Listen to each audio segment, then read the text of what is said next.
अस्सलाम वालेकुम प्यारे बच्चों। आज के इस वीडियो लेक्चर में हम एक नया चैप्टर स्टार्ट करने वाले हैं।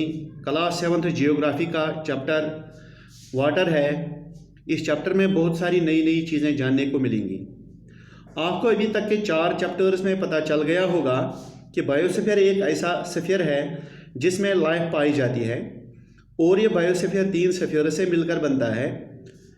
कौन कौन से ही ये 3 स्फीयर्स? यही लिथोस्फीयर, एटमॉस्फेयर और हाइड्रोस्फीयर। तो लिथोस्फीयर और एटमॉस्फेयर वाला पार्ट तो हमने पहले ही पढ़ लिया है। तो आज का चैप्टर जो है वो हाइड्रोस्फीयर या वाटर के बारे में है। Hydro means water. तो प्यारे बच्चों, बहुत ही इंटरेस्टिंग और बहुत ही मज़ेदार और रसदार चैप्टर है ये। प्यारे बच्चों, वाटर है क्या चीज़? ये एक लाइफ सपोर्टिंग यूनिट है। हम पानी पी रहे हैं, दूसरे हमारे जितने भी काम हैं, हम अपने खेतों को पानी दे रहे हैं, वॉशिंग के लिए पानी ज़रूरी है। तो वाटर एक बेसिक एसेंशियल यूनिट है लाइफ का। अगर आपसे सवाल किया जाए कि आपने पानी को कहाँ देखा है, कोई बोलेगा गिलास में देखा है, कोई बोलेगा मैंने अपने घर की टंकी में देखा है, कोई बोलेगा मेरे घर के पास पानी की एक छोटी सी ड्रेन है, मैं उसमें कागज़ की नाव डालता हूँ। पानी नदी में, तालाब में, समुंदर में, गरज हर जगह देखा जाता है। अगर यही सवाल एक छोटे से बच्चे से किया जाए तो वो अपने मासूम अंदाज में बोलेगा पानी टैप से या नल से आता है। प्यारे बच्चों, पानी ओरिजिनेट कहाँ से होता है? क्या आपने कभी सोचा है इस बारे में कि पानी ओरिजिनेट कहाँ से होता है? प्यारे बच्चों, पानी ऐसी चीज़ है जो बायोस्फीयर के तीनों स्फीयर्स यानी एटमॉस्फेयर, लिथोस्फीयर और हाइड्रोस्फीयर में बराबर घूमता रहता है।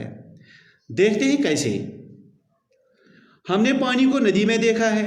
सवाल ये आता है कहाँ से? नदियों में। तो बारिश से आता है। चलो, बारिश से नदी में पानी तो आता है। बारिश कहाँ से होती है? क्लाउड से होती है। क्लाउड कहाँ से आता है और इनमें पानी कैसे पहुंचता है? प्यारे बच्चों, यूजुअली हम देखते हैं कि पानी हर जगह देखने को मिल रहा है। बोतल में मिल रहा है, नल में मिल रहा है, आपके घर के पास एक घड़े में भरे पानी में आप नाव चला रहे हैं, उसमें मिल रहा है। तो वो जो घड़ा जो आपके मकान के पास है, आपके घर के पास है, आपके सहन में है, बारिश हुई तो घड़ा पानी से भरा हुआ था। दोपहर तक पानी पूरा गायब हुआ। वहाँ से कहाँ गया पानी? कुछ पानी तो ज़मीन पी गई, कुछ धूप से सूख गया यानी एवापोरेट हो गया। प्यारे बच्चों, पानी कंटिन्यूअसली अपनी फॉर्म बदलता रहता है। यानी कभी आपको वाटर वेपर में, कभी लिक्विड वाटर में और कभी सॉलिड फॉर्म में यानी आइस और स्नो में मिलेगा। जैसे कि मैं आपको बोल रहा हूँ कि मेरे आगे पीछे और ऊपर नीचे पानी है, मुझे भी नहीं दिखाई देता है लेकिन पानी है। मतलब यह है कि मॉइस्चर है। इस मॉइस्चर में वाटर वेपर ही तो होते हैं यानी गैसियस फॉर्म ऑफ वाटर। ये मॉइस्चर जो है ये कन्वर्ट हो जाएगा क्लाउड्स में। एक तरह से सेमी सॉलिड बन गया, जहाँ से वाटर वेपर बन गया तो लिक्विड में कन्वर्ट हो गया। तो पानी का दूसरा फॉर्म क्या है? लिक्विड हो गया। अब मान लीजिए यही पानी ऊंचे पहाड़ों पर या हमारे कश्मीर में सर्दियों में गिरता है तो बर्फ़ की फॉर्म में सॉलिड बन गया। तो जो वाटर है ये कंटिन्यूअसली अपनी फॉर्म बदलता ही रहता है। सॉलिड बनेगा, लिक्विड बनेगा और गैस बनेगा। इस तरह ये अपनी फॉर्म में सर्कुलेट हो जाता है between oceans, atmosphere and land. तो यही वाटर साइकिल है। सन की हीट के कारण वाटर बन जाता है वाटर वेपर। अब यही वाटर वेपर कूल्स डाउन, ठंडी होती है और कंडेंस होकर क्लाउड्स बन जाती है। अब बन जाते हैं बादल। From there it may fall on land. अब पानी ज़मीन पर गिरेगा बारिश की सूरत में, स्नो की सूरत में या स्लीट की सूरत में। प्यारे बच्चों, पानी की जितनी भी सूरतें हैं जो आसमान से गिरती हैं, जैसे रेन है, स्नो है, हेल स्टॉर्म है, स्लीट है, इनको हम प्रेसिपिटेशन बोलते हैं। अब यही पानी फिर समंदर, तालाब, नदी, घड़े, खेत में पहुंचकर फिर से इवापरेट हो जाएगा और फिर इसी पहले वाले प्रोसेस का हिस्सा बन जाएगा, यानी वाटर साइकिल का। इस तरह से एक साइक्लिक प्रोसेस बन जाती है जिसको हम वाटर साइकिल कहते हैं। वाटर साइकिल में वाटर अपनी फॉर्म बदलता रहता है और तीनों स्फीयर्स यानी हाइड्रोस्फीयर, एटमॉस्फेयर और लिथोस्फीयर में घूमता रहता है, यानी हम पानी के बीचों बीच या इन बिटवीन हैं।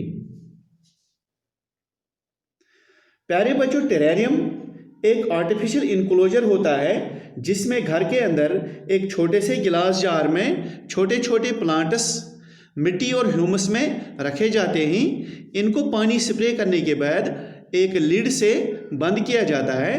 अब जो वाटर इस जार में रहेगा वो बाहर नहीं आ पाएगा, इवापरेशन होकर इसकी कंडेंसेशन हो जाएगी।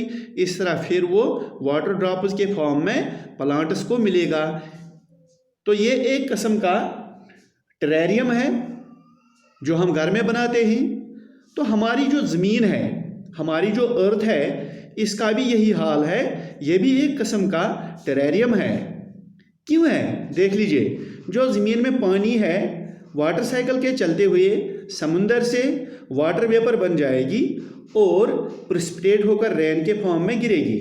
इस तरह वाटर सर्कुलेट करता रहता है। जिस पानी से हमने आज सवेरे नहाया है वो पानी ड्रेन, नदी नालों के चलते हुए ओशन में पहुंच जाएगा, वहाँ से इवापरेट होगा, कल किसी दूसरी जगह रेन की फॉर्म में गिरेगा, हमारे यहाँ भी गिर सकता है। जैसे टेरेरियम के अंदर अपना इकोसिस्टम डेवलप होता है, पानी का भी यही हाल है, अपने अंदर एक साइकिल में चलता ही रहता है। वाटर साइकिल जो करोड़ों साल से ज़मीन पर चलता था आज भी वैसा का वैसा ही है और ज़मीन को ये साइकिल एक लाइफ सपोर्ट प्रोवाइड करता है। यानी अब आपको समझ में आया होगा कि हमारी ज़मीन जो है ये एक टेरेरियम की मानद है। टेरेरियम की मानद इसमें जो वाटर है वो यहाँ साइक्लिक प्रोसेस के ज़रिए एक फार्म से दूसरे फार्म में और दूसरे फार्म से तीसरे फार्म में आता है, लेकिन पानी यहाँ का यहाँ ही रहता है। प्यारे बच्चों, आप देखते हैं हम sources of water. Rivers, ponds, lakes, springs, glaciers, ये सारे सोर्सेज जो हैं इनको हम फ्रेश वाटर सोर्सेज कहते हैं, क्योंकि हम ये पानी पी सकते हैं। यानी ये वाटर जो है ये है पोर्टेबल वाटर। इसके अलावा बहुत से ज़्यादा पानी जो है वो ओशंस और सीज यानी समुद्रों में पाया जाता है, लेकिन पानी पोर्टेबल नहीं है, ये साल्टी होता है। अब सवाल है कि ये पानी साल्टी क्यों होता है? पहाड़ों से पानी नदियों की सूरत में आता है, रास्ते में ये नदियाँ पत्थरों से टकराता रहता है, मैदानों में जब ये चलती है ये नदी, वहाँ से भी ज़मीन के पार्टिकल्स को, मिट्टी के पार्टिकल्स को टकराकर इनको अपने साथ ले जाती है। पत्थर और मिट्टी में साल्ट और दूसरे साल्टी मिनरल्स होते हैं। ये सारा पानी आखिर पर समंदरों में पहुंच जाता है। यहाँ पर पानी के साथ जो मिनरल्स और साल्ट्स हैं वो डिपॉजिट होते जाते हैं।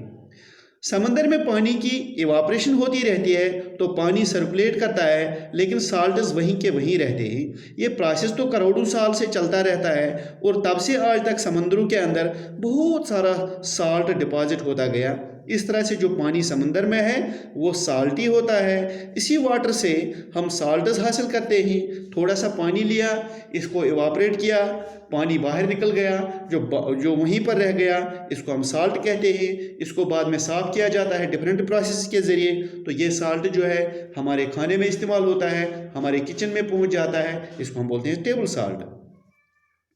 तो प्यारे बच्चों, ये था एक इंट्रोडक्टरी टॉपिक जो वाटर के बारे में था। उम्मीद है कि आपको मेरा ये आज का टॉपिक बहुत पसंद आया होगा। ये टॉपिक जो है इसका मोटो ये है कि आपको आने वाले जो टॉपिक्स हैं वाटर पर आपको प्रिपेयर करेंगे, आपको जानकारी प्रोवाइड करेंगे ताकि आप अगले जो टॉपिक्स आएंगे वाटर पर उनको अच्छी तरह से समझ पाओगे। तो आज का टॉपिक अच्छी तरह से दिल लगाकर सुनने के लिए, देखने के लिए आपका शुक्रिया। आगे भी इसको शेयर करते रहना, लाइक करते रहना, तो बहुत ही अच्छा होगा।